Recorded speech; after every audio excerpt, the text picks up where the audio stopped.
so any questions so far? Everybody understand all of everything? No glassed over eyes. So you said there's a minimum requirement of 2 years of ownership for like properties. Right.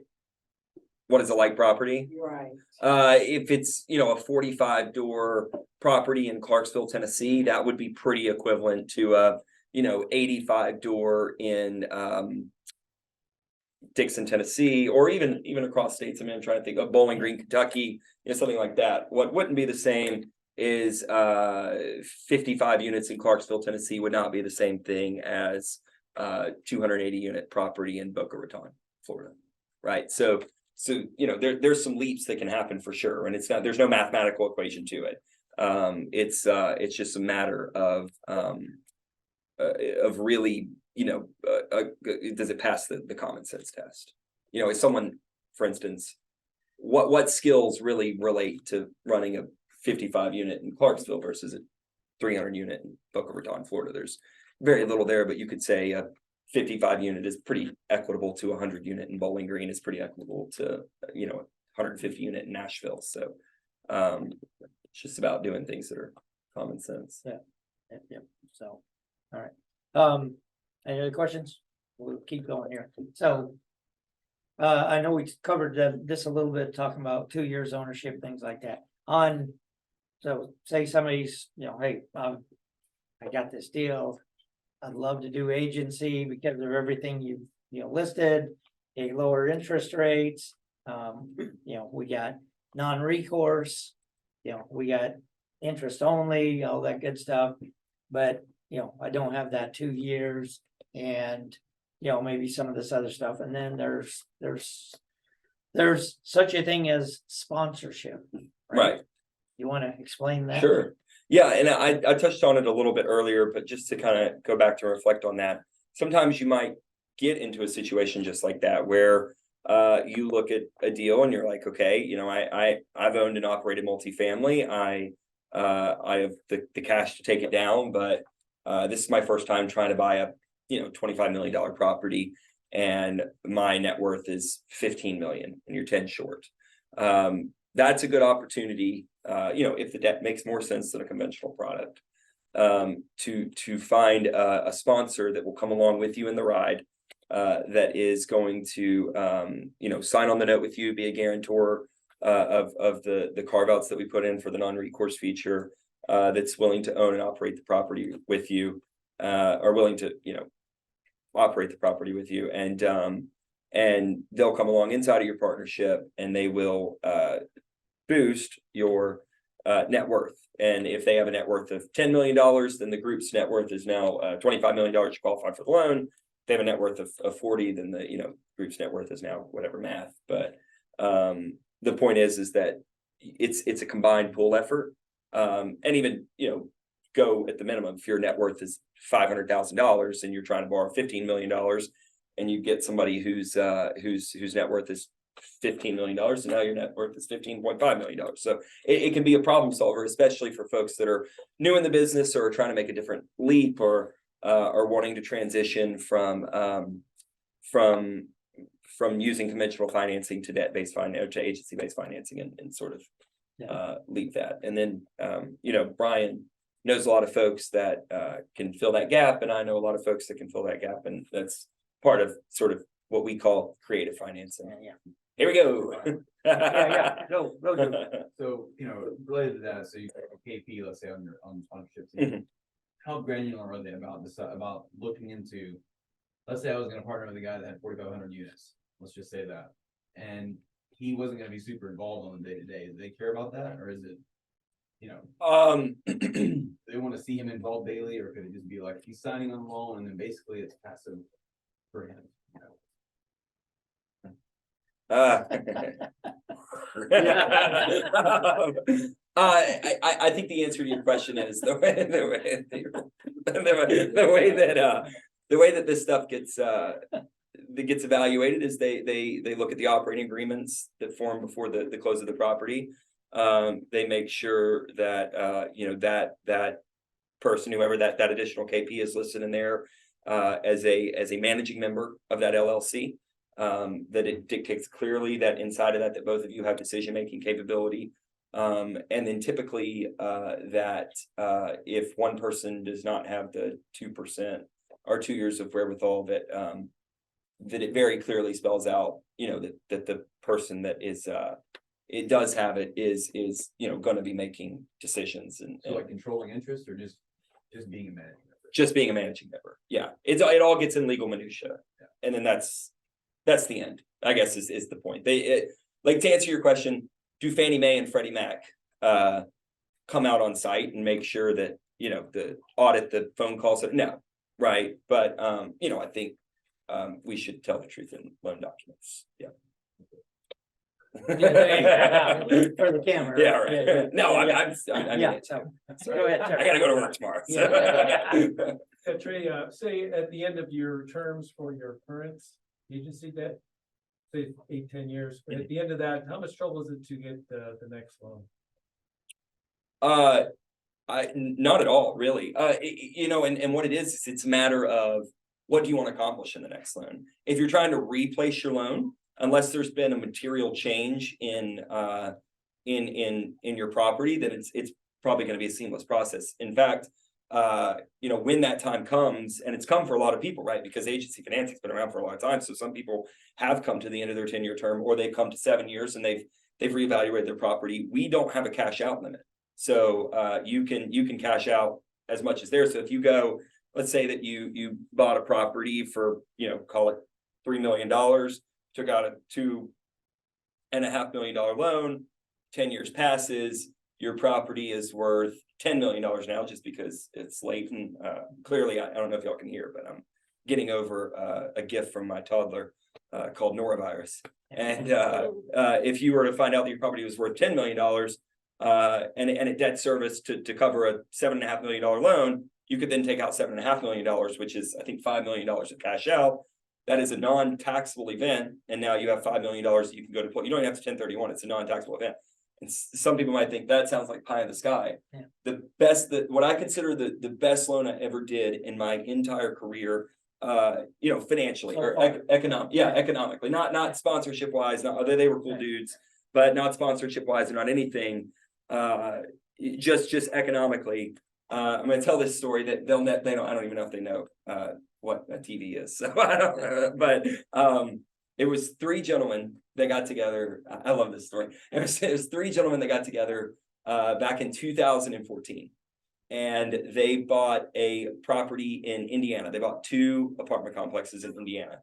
They bought it for $55,000 a door, and they had 100% occupancy and a wait list a mile long. Now, Billy Joe is over there saying, I know exactly why they had 100% occupancy and a wait list a mile long.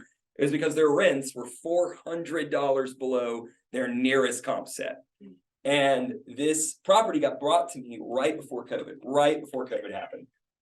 And these people were going to buy it for $75,000 a door. This group was going to buy it for $75,000 a door. And I was looking at this, and they were going to buy it for like $20 million. And I was looking at, or something, 18, and I was looking at it, and I was like, oh my God, this is the greatest deal I've ever seen in my entire career. And I was still pretty young pre-COVID. I had closed maybe like $150 million. And you could probably do the math and say that COVID was, that whole run since was big on my career. But they were going to buy it, and they were going through the process, and I was like, this is the steal of the century. They were going through the process. Then COVID hit, and their investors ran. And they called me, and they asked me to like try and slow walk it. As a lender, we try and be courteous to our clients and kind of fall on the sword if you need to, while he evaluated his equity circumstance. Finally, they had to back out. Well, the guy that owned the property kept calling me the whole time, and he was saying, what's going on? The whole time I'm thinking, if for any reason this deal falls, I'm going to turn around and I'm going to try and buy this property. I didn't have any money at the time, not really to buy a $20 million complex, but I knew that I could raise that money in a heartbeat. And so they didn't close. And this guy calls me, he's like, can I ask you a question? And I was like, yeah. And he goes, is it possible to refinance this? And I was like, I'm a lender. Before I'm anything, I'm a lender. So I was like, yeah, you can refinance this. And he goes, well, how much money do you think you could give me? And I was like, well, we were sizing, they had something like $8 million on their property in their current loan. And he said, I said, we're currently sizing to $15 million for the acquisition. I was like, I could get you a $15 million loan. This guy was from Indiana, like a small town in Indiana. It was 3 guys. They had pulled their entire net worth that they had earned over their entire life to buy this property. And they hit the lottery. So I did that loan. They ended up not taking a loan that big because they wanted to do the lower leverage and get full term interest only. So this is what they walked away with. They walked away with $4.5 million of non-taxable money that's fixed for 10 years, has 10 years of interest only at a 2.96% interest rate. Last I heard, they're on a beach.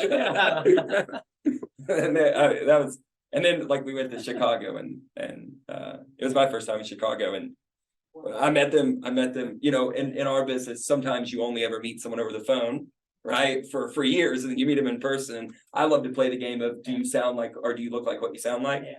And we walk in, and I just walk in and see these 3 just the most normal looking, non-commercial real estate people you've ever seen in your life, sitting down at a restaurant they've probably never been to, and we had a ball. And that was the best loan I ever did, like economically. It's a cool loan. That's awesome. Why did, Great story. yeah, I don't even know what that came from. Well, I think it was Terry's question about, you know, when you come to the. Oh, yes. to the Yeah, so term of your. when it's time, you can, and you can take a significant amount of cash out if the property value's there, or you can replace the loan for the current interest payments. But you know, unless something's gone really wrong with the property, or Jay Powell has continued to raise the rates, I think it's fairly simple to do. Yeah. So I know, Terry, I know you have agency. Nick, you have agency, right? Drew, you have no? No, okay. Today's the day. Not yet. Gonna be. Yeah. So, but as we kind of talked about before, and you know, and I know when Terry and I were, when I was helping Terry with his property, you know, when we were down there, the one thing as a broker, you get to really understand, you know, kind of how, if you want to say picky, but how, you know, how they want to make sure this property is not only running well financially, but also looks the part, you know, that as well. And so I remember when I was with Terry and we were walking through, and I was like, okay, it's like they're gonna ding us on this, and they're gonna, you know, but for, you know, for the folks in the audience too, it's very important that that you get with brokers, especially ones that have done agency, worked with the agency folks, because of a lot of us know exactly what agency is going to require,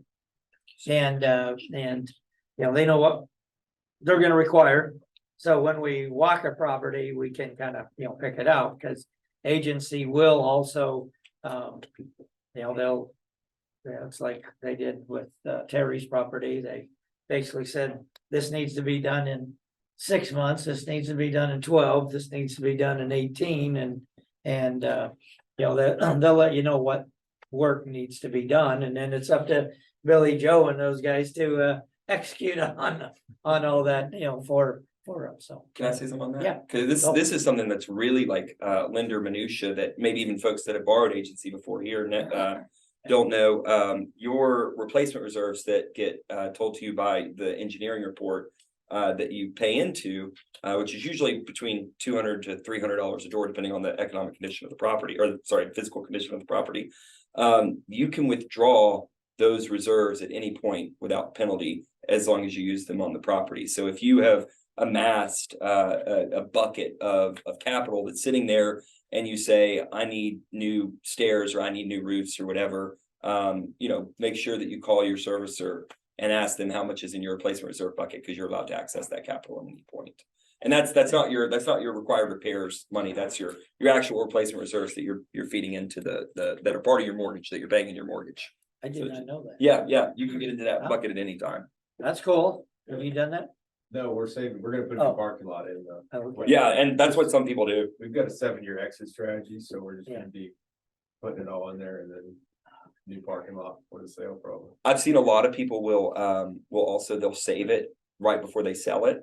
And then in that last like 6 months, they'll pull that bucket of capital and they'll do whatever they want to do to get it sell ready. And then, That's what we're Yeah. doing, because we're still. it's a good sitting on- strategy. We're still sitting on 55K of CapEx money that came out of our COVID, we had COVID reserves Yeah, that took a long time to get released, so we still got that money too. You still have your COVID reserves being held? Well, no, they got released, but we haven't, Oh, you didn't we use it. know how Yeah, yeah. long it's gonna take to, so we raised the capital. Yeah, And then just had those sitting there, so we just got that released. It took a long time to get released, actually. yeah, that was It was a mess. I remember the day that those came out, that like that Fannie and Freddie released the letter that they were gonna release reserves, and I was like, thank you. I thought we might have been at lunch that day. I think so. I do. Yeah, I was thinking about that. I think so. We were. That but it was- took us months, like that was- about 6, I think. Yeah, that was it. And even after that, it still took a long time. Cause there were like things where, you know, they wanted it to be held back if you hadn't completed certain required repairs. And so some folks cause I were, know you had some too, right? Yeah, quite a bit. Yeah. yeah, you had a good chunk, didn't Yeah, you? Yeah, and that came right just before we closed. yeah, It caused some angst. that was, yes, yeah, that was, Ian's deal too, Billy Joe was. Yeah. The reserves were crazy. You know, Freddie stripped away 24 months of IO on our deal, like 2 weeks before close. Really? That's what I mean when I say that Freddie can be a little bit of a tougher bag. We didn't own property in the state. That's why they did it?